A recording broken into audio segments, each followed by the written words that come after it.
महाराष्ट्राची आर्थिक परिस्थिती अडचणीत असून लाडकी बहीण योजनेची 25 लाख नावं कमी झाली आहेत असं म्हणत लाडकी बहीण योजनेवरून पवार गटाच्या खासदार सुप्रिया सुळे यांनी महायुती सरकारवर निशाणा साधला होता। आता यावर भाजपनं प्रत्युत्तर दिलंय। लाडक्या बहिणींचं सुख सावत्र भावांना खूपतच होतं, पण सावत्र बहिणींना देखील तितकंच खुपतंय असं म्हणत भाजप आमदार चित्रा वाघ यांनी सुप्रिया सुळेंना प्रत्युत्तर दिलंय।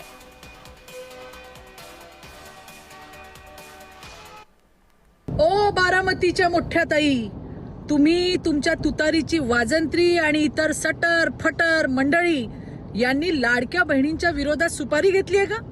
लाडक्या बहिणींचं सुख विरोधक असलेल्या सावत्र भावांच्या डोळ्यात खूपत होतच, पण या सावत्र बहिणींना देखील ते तितकंच खुपतंय।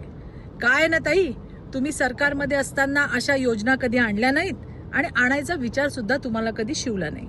एक देवेंद्र बहुत कुछ कर सकता है हे सत्य अजून तुम्हाला पचलेलं नाही, तुमच्या पचनी पडलेलं नाही आणि त्यामुळे तुम्ही रोज लाडक्या बहिणींच्या विरोधामध्ये टुमणं काढता।